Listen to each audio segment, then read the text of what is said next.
Japanese Fairy Tales. Compiled by Yei Theodora Ozaki.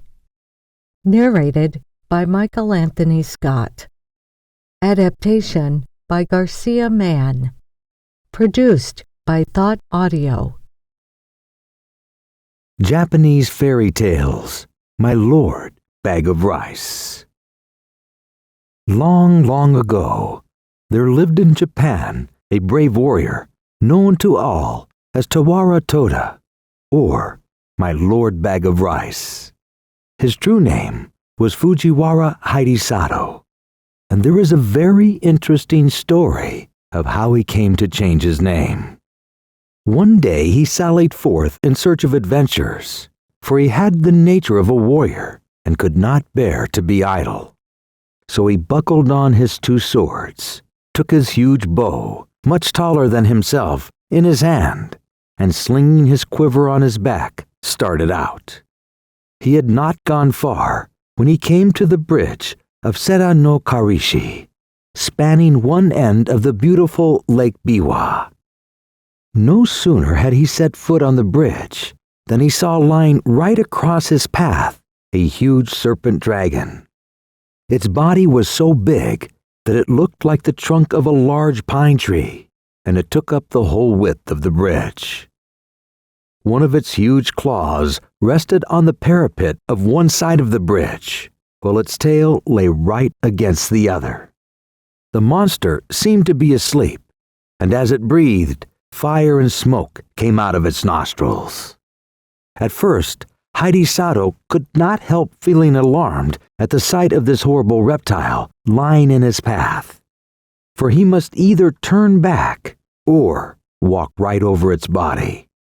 He was a brave man, however, and putting aside all fear, went forward dauntlessly. Crunch, crunch. He stepped now on the dragon's body, now between its coils, and without even one glance backward, he went on his way. He had only gone a few steps when he heard someone calling him from behind.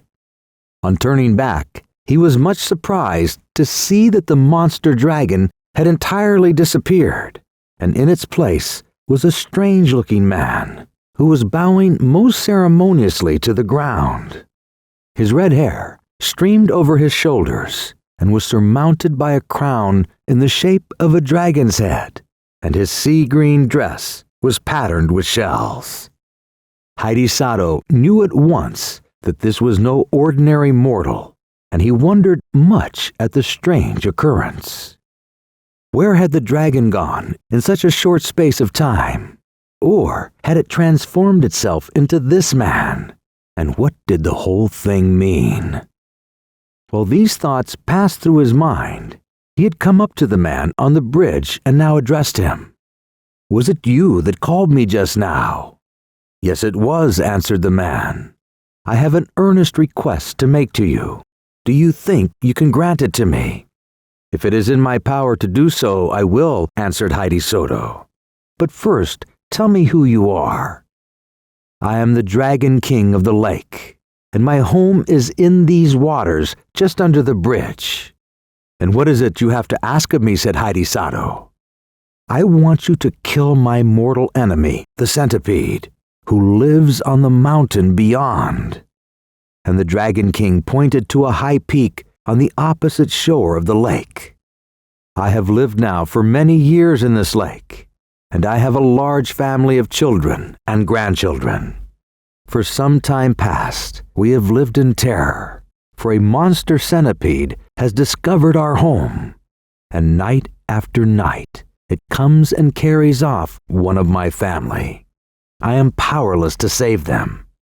If it goes on much longer like this, not only shall I lose all my children, but I myself must fall a victim to the monster. I am therefore very unhappy, and in my extremity, I determined to ask the help of a human being. For many days with this intention, I have waited on the bridge in the shape of the horrible serpent dragon that you saw, in the hope that some strong, brave man would come along. But all who came this way, as soon as they saw me, were terrified, and ran away as fast as they could. You were the first man I have found able to look at me without fear, so I knew at once that you were a man of great courage. I beg you to have pity upon me. Will you not help me and kill my enemy, the Centipede?" Hasegawa felt very sorry for the Dragon King on hearing his story, and readily promised to do what he could to help him. The warrior asked where the Centipede lived, so that he might attack the creature at once. The Dragon King replied that its home was on the mountain Mikami, but that as it came every night at a certain hour to the palace of the lake, it would be better to wait till then. So Hasegawa was conducted to the palace of the Dragon King under the bridge. Strange to say, as he followed his host downwards, the waters parted to let them pass, and his clothes did not even feel damp as he passed through the flood. Never had Hasegawa seen anything so beautiful as this palace, built of white marble beneath the lake. He had often heard of the Sea King's palace at the bottom of the sea, where all the servants and retainers were saltwater fishes. But here was a magnificent building in the heart of Lake Biwa. The dainty goldfishes, red carp, and silvery trout waited upon the Dragon King and his guest. Hasegawa was astonished at the feast that was spread for him. The dishes were crystallized lotus leaves and flowers, and the chopsticks were of the rarest ebony. As soon as they sat down, the sliding doors opened, and 10 lovely goldfish dancers came out, and behind them 10 red carp musicians with the koto and the samisen. Thus the hours flew by till midnight, and the beautiful music and dancing had banished all thoughts of the Centipede. The Dragon King was about to pledge the warrior in a fresh cup of wine when the palace was suddenly shaken by a tramp, as if a mighty army had begun to march not far away. Hasegawa and his host both rose to their feet and rushed to the balcony, and the warriors saw on the opposite mountain 2 great balls of glowing fire coming near and near. The Dragon King stood by the warrior's side, trembling with fear. The Centipede! The Centipede! Those 2 balls of fire are his eyes. It is coming for its prey. Now is the time to kill it. Hasegawa looked where his host pointed, and in the dim light of the starlight evening, behind the 2 balls of fire, he saw the long body of an enormous centipede winding round the mountains, and the light in its 100 feet glowed like so many distant lanterns moving slowly towards the shore. Hasegawa showed not the least sign of fear. He tried to calm the Dragon King. "Don't be afraid. I shall surely kill the Centipede. Just bring me my bow and arrows." The Dragon King did as he was bid, and the warrior noticed that he had only 3 arrows left in his quiver. He took the bow, and fitting an arrow to the notch, took careful aim and let fly. The arrow hit the centipede right in the middle of its head, but instead of penetrating, it glanced off harmless and fell to the ground. Nothing daunted, Hasegawa took another arrow, fitted it to the notch of the bow, and let fly. Again, the arrow hit the mark. It struck the centipede right in the middle of its head, only to glance off and fall to the ground. The centipede was invulnerable to weapons. When the Dragon King saw that even his brave warrior's arrows were powerless to kill the centipede, he lost heart and began to tremble with fear. The warrior saw that he had now only 1 arrow left in his quiver, and if this one failed, he could not kill the centipede. He looked across the waters. The huge reptile had wound its horrid body 7 times round the mountain and would soon come down to the lake. Near and near gleamed fireballs of eyes, and the light of its 100 feet began to throw reflections in the still waters of the lake. Then suddenly, the warrior remembered that he had heard that human saliva was deadly to centipedes. But this was no ordinary centipede. This was so monstrous that even to think of such a creature made one creep with horror. Hasegawa determined to try his last chance. So taking his last arrow, and first putting the end of it in his mouth, he fitted the notch to his bow, took careful aim once more, and let fly. This time, the arrow again hit the centipede right in the middle of its head. But instead of glancing off harmlessly as before, it struck home to the creature's brain. Then, with a convulsive shudder, the serpentine body stopped moving, and the fiery light of its great eyes and 100 feet darkened to a dull glare like the sunset of a stormy day, and then went out in blackness. A great darkness now overspread the heavens. The thunder rolled, and the lightning flashed, and the wind roared in fury, and it seemed as if the world were coming to an end. The Dragon King and his children and retainers all crouched in different parts of the palace, frightened to death, for the building was shaken to its foundation. At last, the dreadful night was over. Day dawned beautiful and clear. The centipede was gone from the mountain. Then Hasegawa called to the Dragon King to come out with him on the balcony, for the centipede was dead, and he had nothing more to fear. Then all the inhabitants of the palace came out with joy, and Hasegawa pointed to the lake. There lay the body of the dead centipede floating on the water, which was dyed red with its blood. The gratitude of the Dragon King knew no bounds. The whole family came and bowed down before the warrior, calling him their preserver and the bravest warrior in all Japan. Another feast was prepared, more sumptuous than the first. All kinds of fish, prepared in every imaginable way, raw, stewed, boiled and roasted, served on coral trays and crystal dishes, were put before him, and the wine was the best that Hasegawa had ever tasted in his life. To add to the beauty of everything, the sun shone brightly. The lake glittered like a liquid diamond, and the palace was 1,000 times more beautiful by day than by night. His host tried to persuade the warrior to stay a few days, but Hasegawa insisted on going home, saying that he had now finished what he had come to do and must return. The Dragon King and his family were all very sorry to have him leave so soon, but since he would go, they begged him to accept a few small presents, so they said, in token of their gratitude to him for delivering them forever from their horrible enemy, the centipede. As the warriors stood in the porch, taking leave, a train of fish were suddenly transformed into a retinue of men, all wearing ceremonial robes and dragon's crowns on their heads to show that they were servants of the great Dragon King.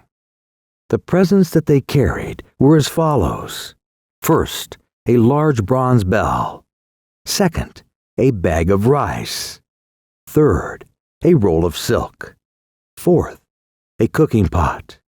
Fifth, a bell. Hasegawa did not want to accept all these presents, but as the Dragon King insisted, he could not well refuse. The Dragon King himself accompanied the warrior as far as the bridge, and then took leave of him with many bows and good wishes, leaving the procession of servants to accompany Hasegawa to his house with his presents. The warrior's household and servants had been very much concerned when he found that he did not return the night before, but they finally concluded that he had been kept by the violent storm and had taken shelter somewhere. When the servants on the watch for his return caught sight of him, they called to everyone that he was approaching, and the whole household turned out to meet him, wondering much what the retinue of men, bearing presents and banners, that followed him could mean. As soon as the Dragon King's retainers had put down the presents, they vanished, and Hasegawa told all that had happened to him. The presents which he had received from the grateful Dragon King were found to be of magic power. The bell bonged a majestic bong. Hasegawa immediately hung it in the temple, so everyone could hear and appreciate the sound of the bell. When it was bonged, it could be heard for miles, and the people knew it was time to gather for prayer, for some important message, or to gather for a feast of the village. The bong of the bell was joyous to the ears of all those who heard it, and became the symbol of social gathering. The single bag of rice was even more glorious. No matter how much was taken from it day after day, the bag always remained full.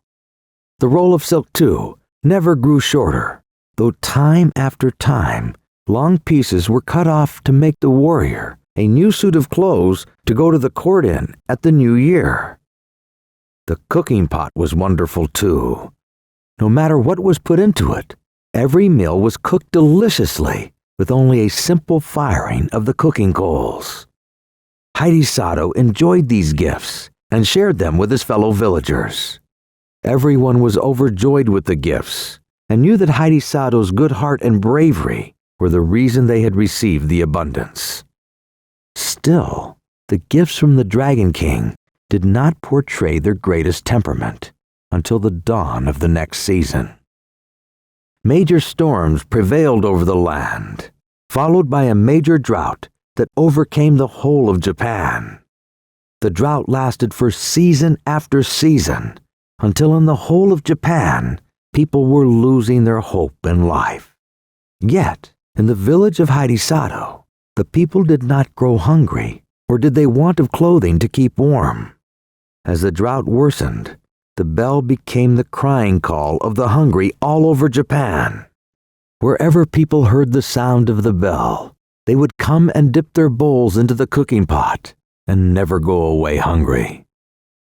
When they got cold, a piece of cloth would be cut for the person in need. For 5 long years, this was the case in Japan, until finally the rains came and the seasons began to produce the food for all people harmoniously as it once did.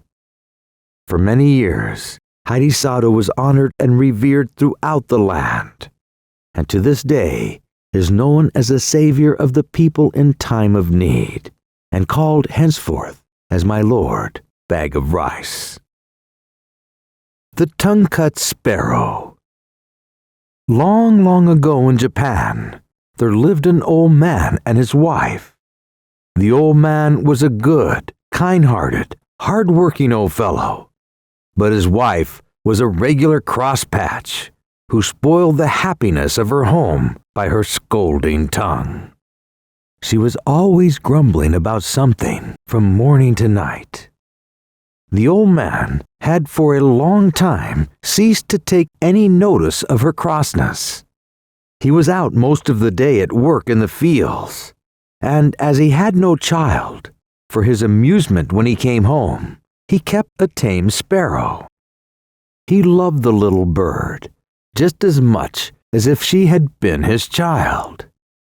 When he came back at night after his hard day's work in the open air, it was his only pleasure to pet the sparrow, to talk to her, and to teach her little tricks which she learned very quickly. The old man would open her cage and let her fly about the room, and they would play together. Then when supper time came, he always saved some tidbits from his meal with which to feed his little bird. Now one day, the old man went out to chop wood in the forest, and the old woman stopped at home to wash clothes. The day before, she had made some starch, and now when she came to look for it, it was all gone. The bowl which she had filled full yesterday was quite empty. While she was wondering who could have used or stolen the starch, down flew the pet sparrow, and bowing her little feathered head, a trick which she had been taught by her master, the pretty bird chirped and said, "It is I who have taken the starch. I thought it was some food put out for me in the basin, and I ate it all. If I have made a mistake, I beg you to forgive me. Tweet, tweet, tweet." You see from this that the sparrow was a truthful bird, and the old woman ought to have been willing to forgive her at once when she asked her pardon so nicely. But not so. The old woman had never loved the sparrow, and had often quarreled with her husband for keeping what she called a dirty bird about the house, saying that it only made extra work for her. Now, she was only too delighted to have some cause of complaint against the pet. She scolded and even cursed the poor little bird for her bad behavior. And not content with using these harsh, unfeeling words, in a fit of rage, she seized the sparrow, who all this time had spread out her wings and bowed her head before the old woman to show how sorry she was. And the old lady fetched the scissors and cut off the poor little bird's tongue. "I suppose you took my starch with that tongue. Now you may see what it is like to go without it." And with these dreadful words, she drove the bird away, not caring in the least what might happen to it, and without the smallest pity for its suffering. So unkind was she. The old woman, after she had driven the sparrow away, made some more rice paste, grumbling all the time at the trouble, and after starching all her clothes, spread the things on boards to dry in the sun. In the evening, the old man came home. As usual, on the way back, he looked forward to the time when he should reach his gate and see his pet come flying and chirping to meet him, ruffling out her feathers to show her joy, and at last coming to rest on his shoulder. But tonight, the old man was very disappointed, for not even the shadow of his dear sparrow was to be seen. He quickened his steps, hastily drew off his straw sandals, and stepped on to the veranda. Still no sparrow was to be seen. He now felt sure that his wife, in one of her cross tempers, had shut the sparrow up in its cage. So he called her and said anxiously, "Where is Suzumi-san, Miss Sparrow today?" The old woman pretended not to know at first, and answered, "Your sparrow? I am sure I don't know. Now I come to think of it, I haven't seen her all afternoon. I shouldn't wonder if the ungrateful bird had flown away and left you after all your petting." But at last, when the old man gave her no peace, but asked her again and again, insisting that she must know what had happened to his pet, she confessed all. She told him crossly how the sparrow had eaten the rice paste she had specially made for starching her clothes, and how, when the sparrow had confessed to what she had done, in great anger, she had taken her scissors and cut out her tongue, and how finally she had driven the bird away and forbidden her to return to the house again. Then the old woman showed her husband the sparrow's tongue, saying, "Here is the tongue I cut off. Horrid little bird, why did it eat all my starch? How could you be so cruel? Oh, how could you be so cruel?" was all that the old man could answer. "What a dreadful misfortune for my poor Suzumi-san to lose her tongue," he said to himself. "She won't be able to chirp any more. And surely the pain of the cutting of it out in that rough way must have made her ill. Is there nothing to be done?" The old man shed many tears after his cross wife had gone to sleep.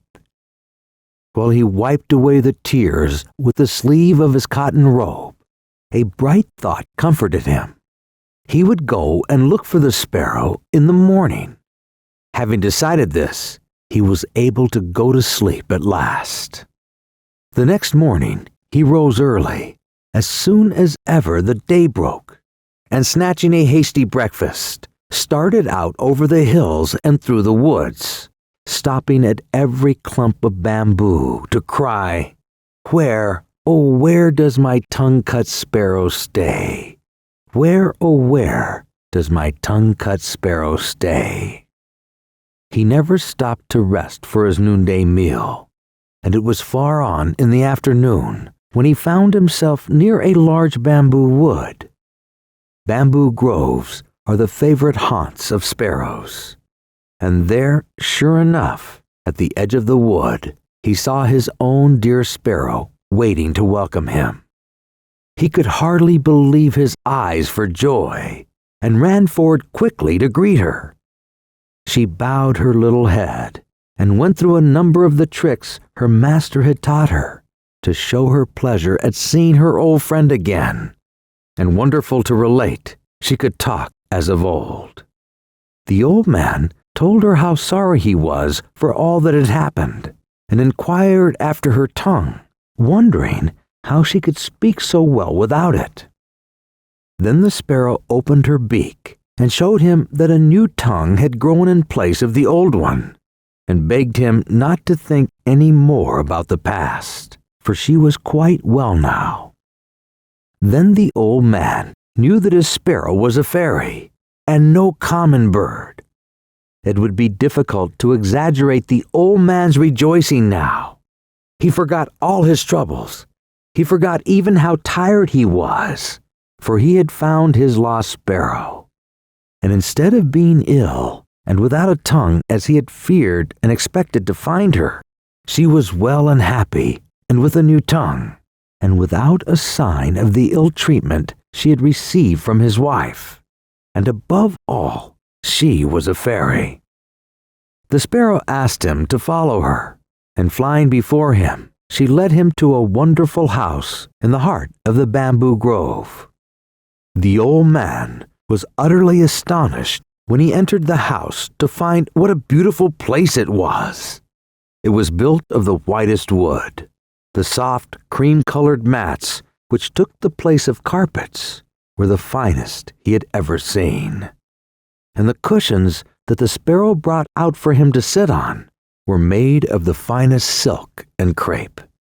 Beautiful vases and lacquer boxes adorned the tokonoma, that is, the alcove where precious objects were displayed in every room.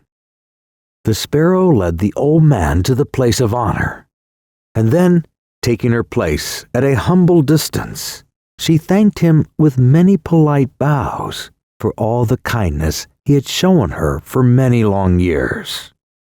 Then the lady sparrow, as we will now call her, introduced all her family to the old man. This done, her daughters, robed in dainty crepe gowns, brought in on beautiful old-fashioned trays a feast of all kinds of delicious foods, till the old man began to think he must be dreaming. In the middle of the dinner, some of the sparrow's daughters performed a wonderful dance, called the Suzami Odori, or the sparrow's dance, to amuse the guest. Never had the old man enjoyed himself so much. The hours flew by too quickly in this lovely spot, with all these fairy sparrows to wait upon him, and to feast him, and to dance before him. But the night came on, and the darkness reminded him that he had a long way to go, and must think about taking his leave and return home. He thanked his kind hostess for her splendid entertainment, and begged her for his sake to forget all she had suffered at the hands of his cross old wife. He told the lady sparrow that it was a great comfort and happiness to him to find her in such a beautiful home, and to know that she wanted for nothing. It was his anxiety to know how she fared and what had really happened to her that had led him to seek her. Now he knew that all was well. He could return home with a light heart. if ever she wanted him for anything, she had only to send for him, and he would come at once. The Lady Sparrow begged him to stay and rest several days and enjoy the change. But the old man said he must return to his old wife, who would probably be cross at him for not coming home at the usual time, and to his work, and therefore, much as he wished to do so, he could not accept her kind invitation. But now that he knew where the Lady Sparrow lived, he would come to see her whenever he had the time. When the Lady Sparrow saw that she could not persuade the old man to stay longer, she gave an order to some of her servants, and they at once brought in 2 boxes, one large and the other small. These were placed before the old man, and the Lady Sparrow asked him to choose whichever he liked for a present, which she wished to give him. The old man could not refuse this kind proposal, and he chose the smaller box, saying, "I am now too old and feeble to carry the big and heavy box. As you are so kind as to say that I may take whichever I like, I will choose the small one, which will be easier for me to carry." Then the sparrows all helped him put it on his back and went to the gate to see him off, bidding him goodbye with many bows and entreating him to come again whenever he had time. Thus the old man and his pet sparrow separated quite happily, the sparrow showing not the least ill will for all the unkindness she had suffered at the hands of the old wife. Indeed, she only felt sorrow for the old man, who had to put up with it all his life. When the old man reached home, he found his wife even crosser than usual, for it was late on in the night, and she had been waiting up for him for a long time. "Where have you been all this time?" she asked in a big voice. "Why did you come back so late?" The old man tried to pacify her by showing her the box of presents he had brought back with him, and then he told her of all that had happened to him, and how wonderfully he had been entertained at the sparrow's house. "Now let's see what is in the box," said the old man, not giving her time to grumble again. "You must help me open it." And they both sat down before the box and opened it. To their utter astonishment, they found the box filled to the brim with gold and silver coins and many other precious things. The mats of their little cottage fairly glittered as they took out the things one by one and put them down and handled them over and over again. The old man was overjoyed at the sight of the riches that were now his. Beyond his brightest expectations was the sparrow's gift, which would enable him to give up work and live in ease and comfort the rest of his days. He said, "Thanks to my good little sparrow. Thanks to my good little sparrow," many times. But the old woman, after the first moments of surprise and satisfaction at the sight of the gold and silver were over, could not suppress the greed of her wicked nature. She now began to reproach the old man for not having brought home the big box of presents, for in the innocence of his heart, he had told her how he had refused the large box of presents which the sparrows had offered him, preferring the smaller one because it was light and easy to carry home. "You silly old man," she said, "why did you not bring the large box? Just think what we have lost. We might have had twice as much silver and gold as this. You are certainly an old fool," she screamed, and then went to bed as angry as she could be. The old man wished that he had said nothing about the big box, but it was too late. The greedy old woman, not contented with the good luck which had so unexpectedly befallen them, and which she so little deserved, made up her mind, if possible, to get more. Early the next morning, she got up and made the old man describe the way to the sparrow's house. When he saw what was in her mind, he tried to keep her from going, but it was useless. She would not listen to one word he said. It is strange that the old woman did not feel ashamed of going to see the sparrow after the cruel way which which she had treated her in cutting off her tongue in a fit of rage. But her greed to get the big box made her forget everything else. It did not even enter her thoughts that the sparrows might be angry with her, as indeed they were, and might punish her for what she had done. Ever since the Lady Sparrow had returned home in the sad plight in which they had first found her, weeping and bleeding from the mouth, her whole family and relations had done little else but speak of the cruelty of the old woman. How could she, they asked each other, inflict such a heavy punishment for such a trifling offense as that of eating some rice paste by mistake? They all loved the old man, who was so kind and good and patient under all his troubles. But the old woman they hated, and they determined, if ever they had the chance, to punish her as she deserved. They had not long to wait. After walking for some hours, the old woman had at last found the bamboo grove, which she had made her husband carefully describe, and now she stood before it crying out, "Where is the Tongue-Cut Sparrow's house? Where is the Tongue-Cut Sparrow's house?" At last she saw the eaves of the house peeping out from amongst the bamboo foliage. She hastened to the door and knocked loudly.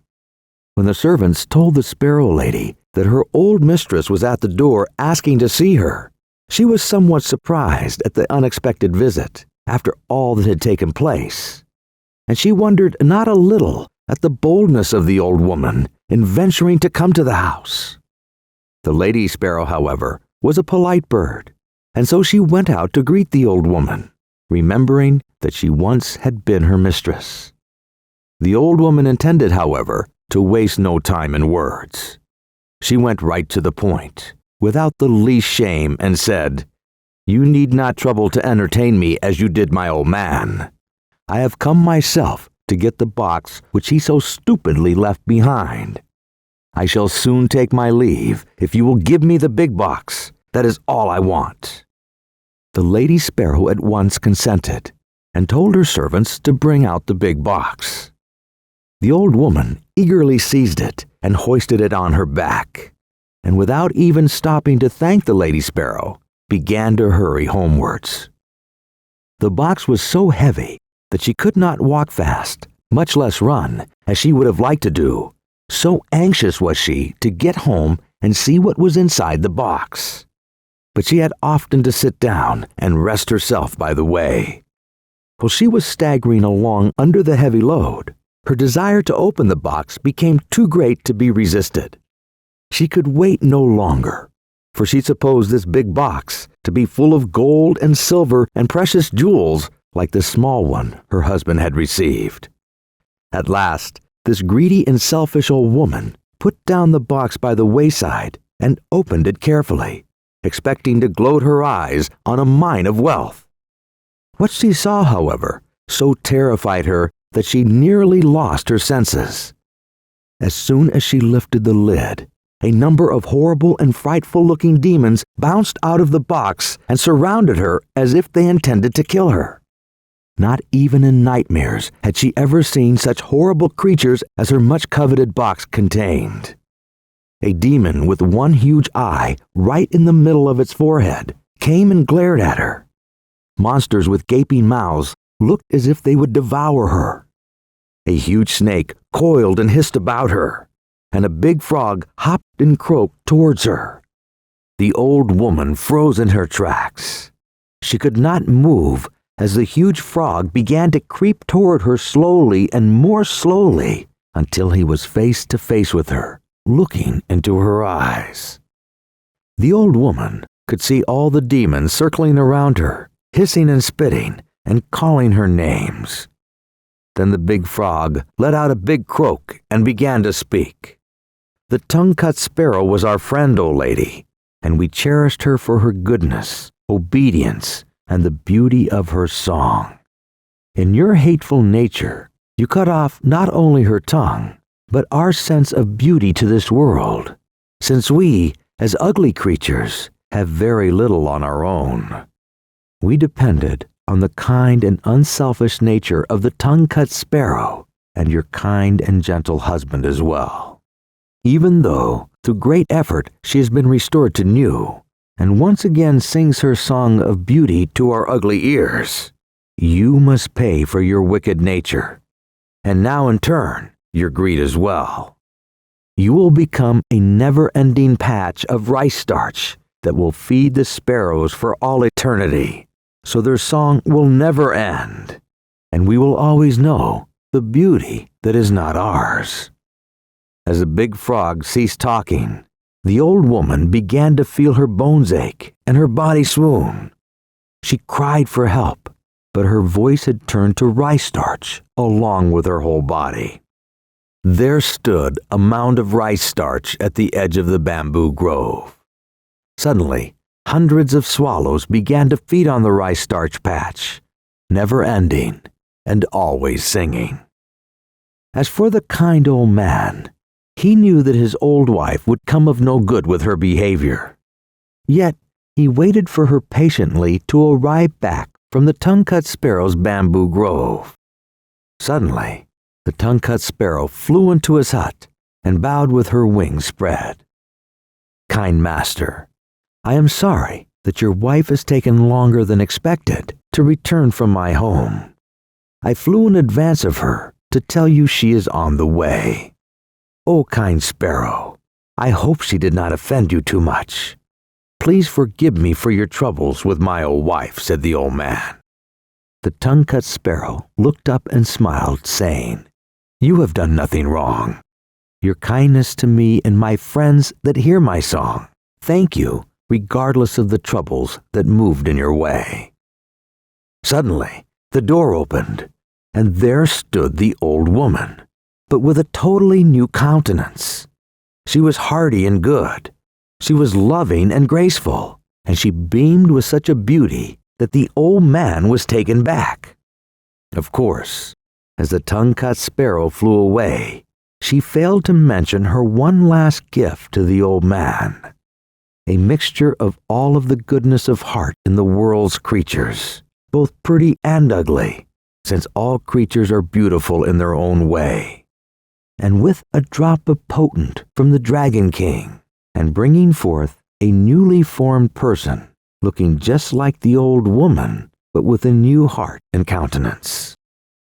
The new old woman began to immediately enchant the old man with tales of the sparrow's bamboo grove and many more things of adventure. The old man and the old woman sat talking, completely in harmony with one another. The Tongue-Cut Sparrow flew away, singing, as the frogs croaked, and all the animals danced for the joy of the day. The story of Urashima Taro, the fisher lad. Long, long ago, in the province of Tango, there lived on the shore of Japan, in the little fishing village of Mizunoye, a young fisherman named Urashima Taro. His father had been a fisherman before him, and his skill had more than doubly descended to his son. For Urashima was the most skillful fisher in all that countryside, and could catch more bonito and tay in a day than his comrades could in a week. But in the little fishing village, more than for being a clever fisher of the sea, he was known for his kind heart. In his whole life, he had never hurt anything, either great or small. And when a boy, his companions had always laughed at him, for he would never join with them in teasing animals, but always tried to keep them from this cruel sport. One soft summer twilight, he was going home at the end of a day's fishing when he came upon a group of children. They were all screaming and talking at the tops of their voices, and seemed to be in a state of great excitement about something. And on his going up to them to see what was the matter, he saw that they were tormenting a tortoise. First one boy pulled it this way, then another boy pulled it that way, while a third child beat it with a stick, and the fourth hammered its shell with a stone. Now Urashima felt very sorry for the poor tortoise, and made up his mind to rescue it. He spoke to the boys. Look here, boys, you are treating that poor tortoise so badly that it will soon die. The boys, who were all of an age when children seemed to delight in being cruel to animals, took no notice of Urashima's gentle reproof, but went on teasing it as before. One of the older boys answered, "Who cares whether it lives or dies? We do not. Here, boys, go on, go on." And they began to treat the poor tortoise more cruelly than ever. Urashima waited a moment, turning over in his mind what would be the best way to deal with the boys. He would try to persuade them to give the tortoise up to him. So he smiled at them and said, "I am sure you are all good, kind boys. Now won't you give me the tortoise? I would like to have it very much." "No, we won't give you the tortoise," said one of the boys. "Why should we? We caught it ourselves." "What you say is true," said Urashima, "but I do not ask you to give it to me for nothing. I will give you money for it. In other words, the Oji-san will buy it of you. Won't that do for you, my boys?" He held up the money to them, strung on a piece of string through a hole in the center of each coin. "Look, boys, you can buy anything you like with this money. You can do much more with this money than you can with that poor tortoise. See what good boys you are to listen to me." The boys were not bad boys at all. They were only mischievous. And as Urashima spoke, they were won by his kind smile and gentle words, and began to be in the spirit, as they say in Japan. Gradually, they all came up to him, the ringleader of the little band holding out the tortoise to him. "Very well, Oji-san. We will give you the tortoise if you will give us the money." And Urashima took the tortoise and gave the money to the boys, who, calling to each other, scampered away and were soon out of sight. Then Urashima stroked the tortoise's back, saying as he did so, "Oh, you poor thing, poor thing. There, you are safe now. They say that a stork lives for 1,000 years, but the tortoise for 10,000 years. You have the longest life of any creature in this world, and you are in great danger of having that precious life cut short by those cruel, cruel boys. Luckily, I was passing by and saved you, and so life is still yours. Now, I am going to take you back to your home, the sea, at once. Do not let yourself be caught again, for there might be no one to save you next time." All the time that the kind fisherman was speaking, he was walking quickly to the shore and out upon the rocks. Then putting the tortoise into the water, he watched the animal disappear and turned homewards himself, for he was tired and the sun had set. The next morning, Urashima went out as usual in his boat. The weather was fine, and the sea and sky were both blue and soft in the tender haze of the summer morning. Urashima got into his boat and dreamily pushed out to sea, throwing his line as he did so. He soon passed the other fishing boats and left them behind him till they were lost to sight in the distance, and his boat drifted further and further out upon the blue waters. Somehow, he knew not why, he felt unusually happy that morning, and he could not help wishing that, like the tortoise he set free the day before, he had thousands of years to live, instead of his own short span of human life. He was suddenly startled from his reverie by hearing his own name called, "Urashima, Urashima." Clear as a bell and soft as a summer wind, the name floated over the sea. He stood up and looked in every direction, thinking that one of the other boats had overtaken him. But gaze as he might over the wide expanse of water, near or far, there was no sign of a boat, so the voice could not have come from any human being. Startled, and wondering who or what it was that had called him so clearly, he looked in all directions round about him, and saw that without knowing it, a tortoise had come to the side of the boat. Urashima saw with surprise that it was the very tortoise he had rescued the day before. "Well, Mr. Tortoise," said Urashima, "was it you who called my name just now?" The tortoise nodded its head several times and says, "Yes, it was I. Yesterday, in your honorable shadow, O Kegi Samide, My life was saved, and I have come to offer you my thanks and to tell you how grateful I am for your kindness to me." "Indeed," said Urashima, "this is very polite of you. Come up into the boat. I would offer you a smoke. But as you are a tortoise, doubtless you do not smoke." And the fisherman laughed at the joke. "Hee hee hee," laughed the tortoise. "Sake is my favorite refreshment, but I do not care for tobacco." "Indeed," said Urashima, "I regret very much that I have no sake in my boat to offer you, but come up and dry your back in the sun. Tortoises always love to do that." So the tortoise climbed into the boat, the fisherman helping him, and after an exchange of complimentary speeches, the tortoise said, "Have you ever seen Rinjin, the palace of the Dragon King of the Sea, Urashima?"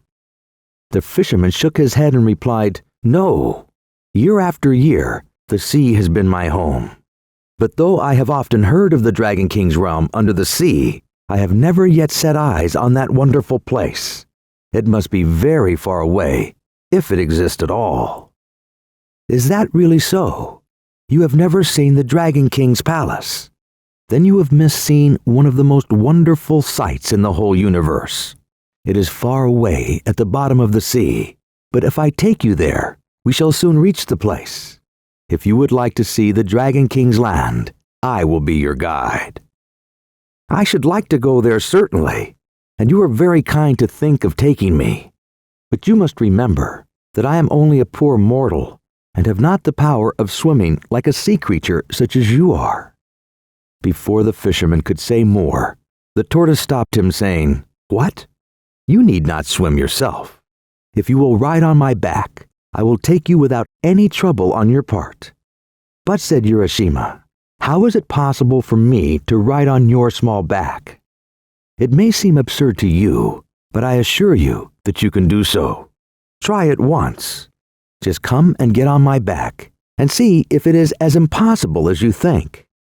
As the tortoise finished speaking, Urashima looked at its shell, and strange to say, he saw that the creature had suddenly grown so big that a man could easily sit on its back.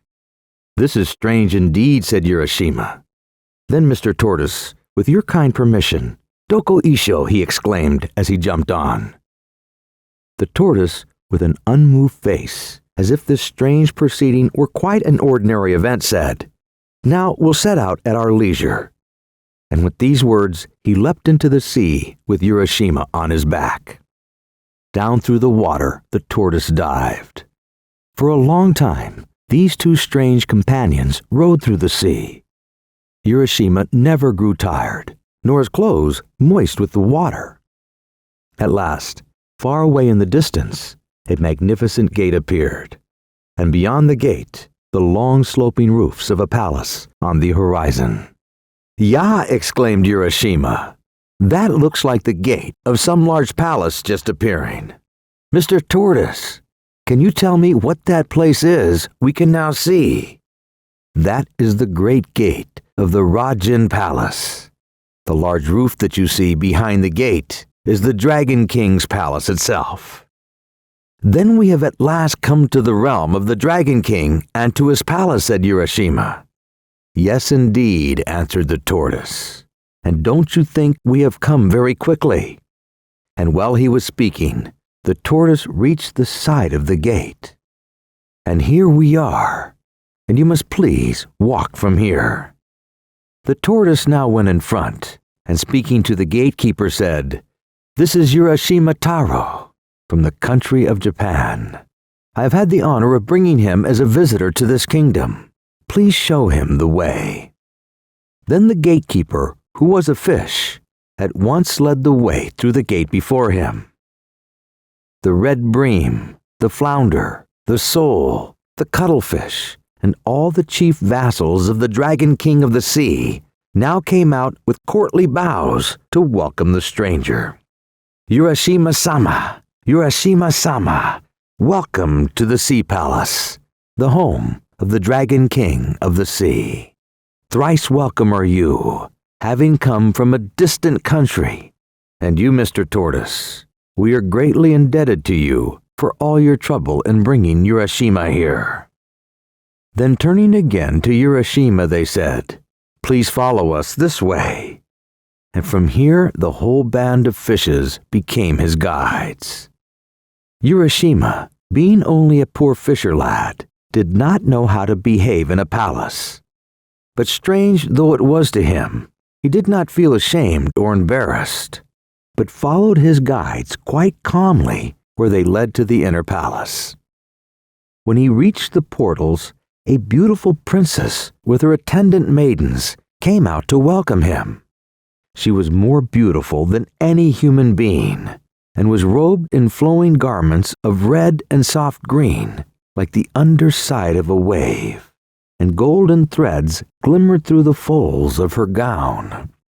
Her lovely black hair streamed over her shoulders in the fashion of a king's daughter many hundreds of years ago.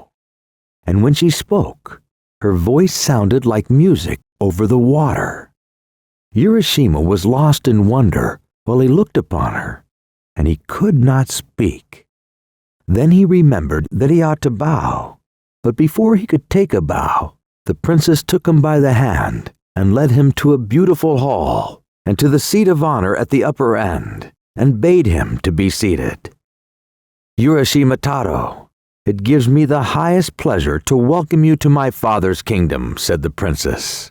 "Yesterday you set free a tortoise, and I have sent for you to thank you for saving my life, for I was that tortoise. Now if you like, you shall live here forever in the land of eternal youth, where summer never dies and where sorrow never comes, and I will be your bride if you will, and we will live together happily forever afterwards." And as Urashima listened to her sweet words and gazed upon her lovely face, his heart was filled with a great wonder and joy, and he answered her, wondering if it was not all a dream. "Thank you 1,000 times for your kind speech. There is nothing I could wish for more than to be permitted to stay here with you in this beautiful land, of which I have often heard, but have never seen to this day. Beyond all words, this is the most beautiful place I have ever seen." While he was speaking, a train of fishes appeared, all dressed in ceremonial, trailing garments. One by one, silently, with stately steps, they entered the hall, bearing on coral trays delicacies of fish and seaweed, such as no one can dream of. And this wondrous feast was set before the bride and bridegroom. The bridal was celebrated with dazzling splendor, and in the Dragon King's realm there was great rejoicing. As soon as the young pair had pledged themselves in the wedding cup of wine, 3 times 3, music was played, and songs were sung, and fishes with silver scales and golden tails stepped in from the waves and danced. Urashima enjoyed himself with all his heart. Never in his whole life had he sat down to such a marvelous feast. When the feast was over, the princess asked the bridegroom if he would like to walk through the palace and see all there was to be seen. Then the happy fisherman, following his bride, the Dragon King's daughter, was shown all the wonders of that enchanted land, where youth and joy go hand in hand, and neither time nor age can touch them.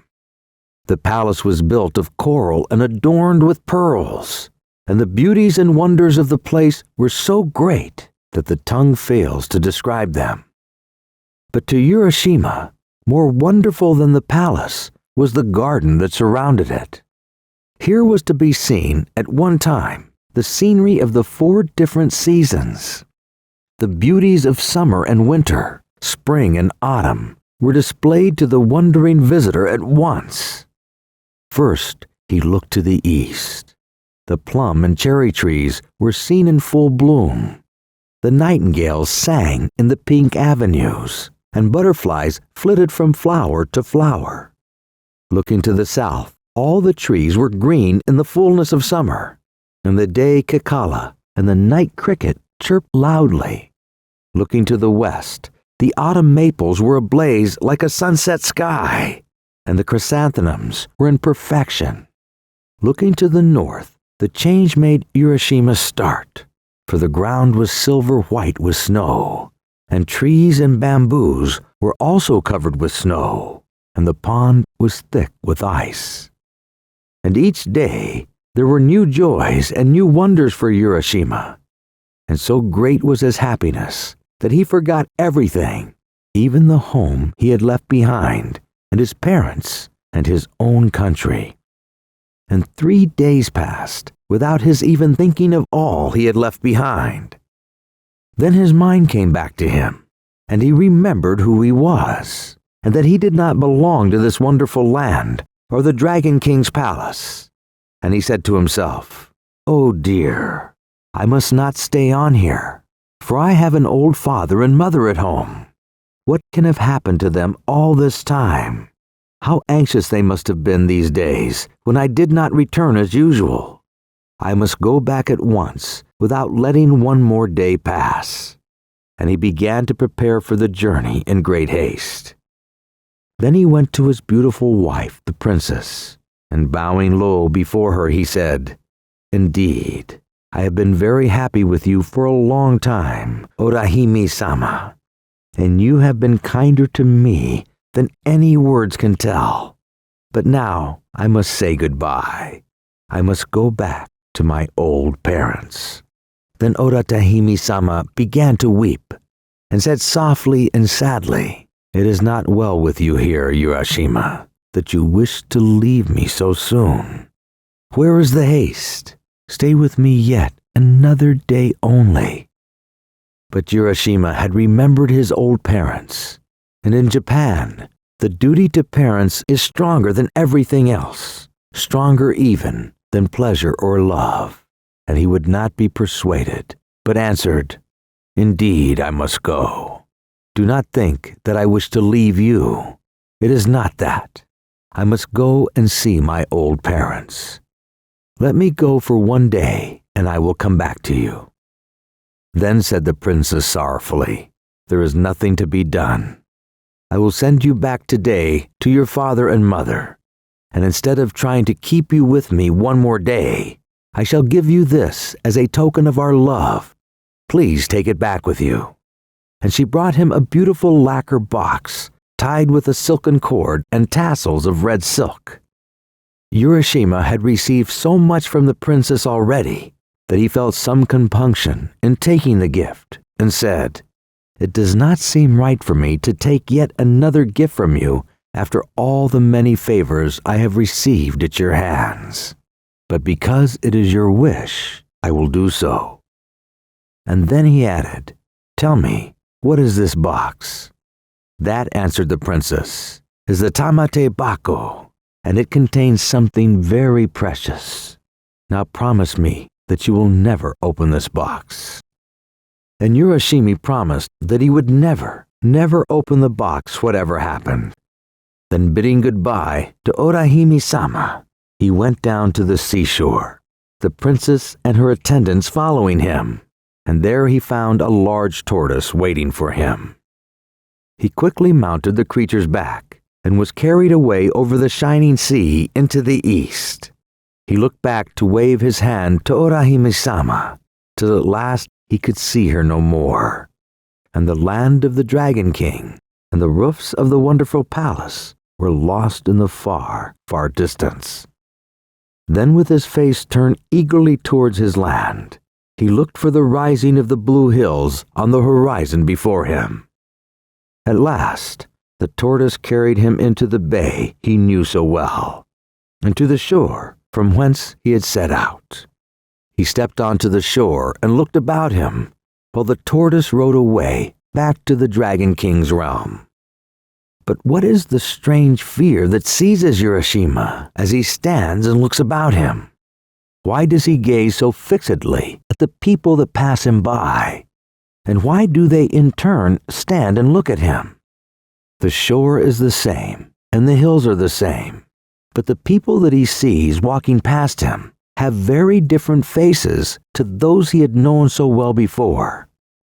Wondering what it can mean, he walks quickly towards his old home. Even that looks different.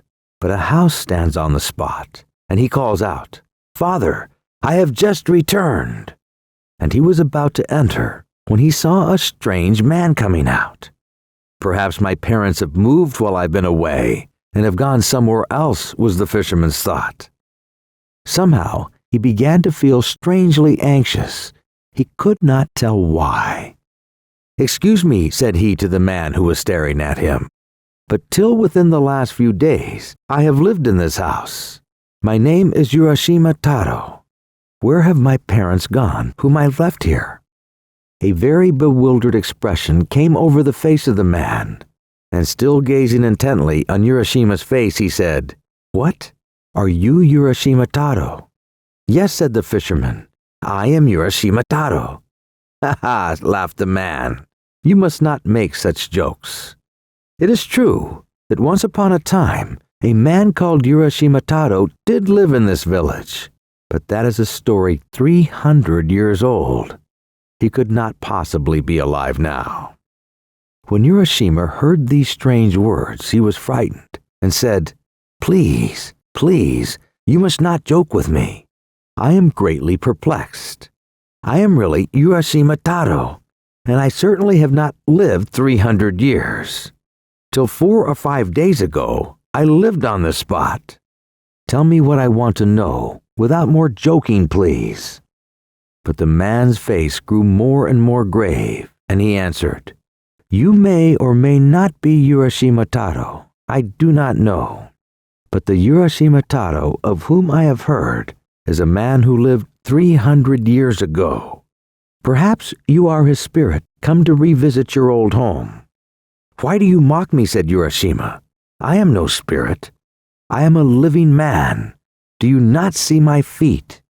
And Don," he stamped on the ground, first with one foot and then with the other to show the man, because Japanese ghosts have no feet. "But Urashima Taro lived 300 years ago. That is all I know. It is written in the village chronicles," persisted the man, who could not believe what the fisherman said. Urashima was lost in bewilderment and troubled. He stood looking all around him, terribly puzzled, and indeed, something in the appearance of everything was different to what he remembered before he went away, and the awful feeling came over him that what the man said was perhaps true. He seemed to be in a strange dream. The few days he had spent in the Dragon King's palace beyond the sea had not been days at all. They had been hundreds of years. And in that time, his parents had died, and all the people he had ever known, and the village had written down his story. There was no use in staying here any longer. He must get back to his beautiful wife beyond the sea. He made his way back to the beach, carrying in his hand the box which the princess had given him. But which was the way? He could not find it alone. Suddenly he remembered the box, the tamate bako. The princess told me when she gave me the box never to open it, that it contained a very precious thing. But now that I have no home, now that I have lost everything that was dear to me here, and my heart grows thin with sadness, at such a time, if I open the box, surely I shall find something that will help me, something that will show me the way back to my beautiful princess over the sea. There is nothing else for me to do now. Yes, I will open the box and look in." Slowly, very slowly, he untied the red silk cord. Slowly and wonderingly, he lifted the lid of the precious box. And what did he find?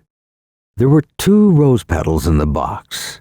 A red one he could sense signifying life on earth, and a white one that he sensed belonged to the spirit. Now he knew why the box was forbidden. He would have to choose to live forever with his love in the timelessness of the Dragon King's palace and forsake his ways in the world, or to choose to rekindle his ancestral home and die an honorable yet mortal death. To this day, on the beach where Urashima Taro stood, remains the two roses of two different colors. Those that gaze upon the ocean see the two different yet infinite paths, and know that only one may be taken, so that the spirit and the earth hover in continual engagement in the yin and the yang.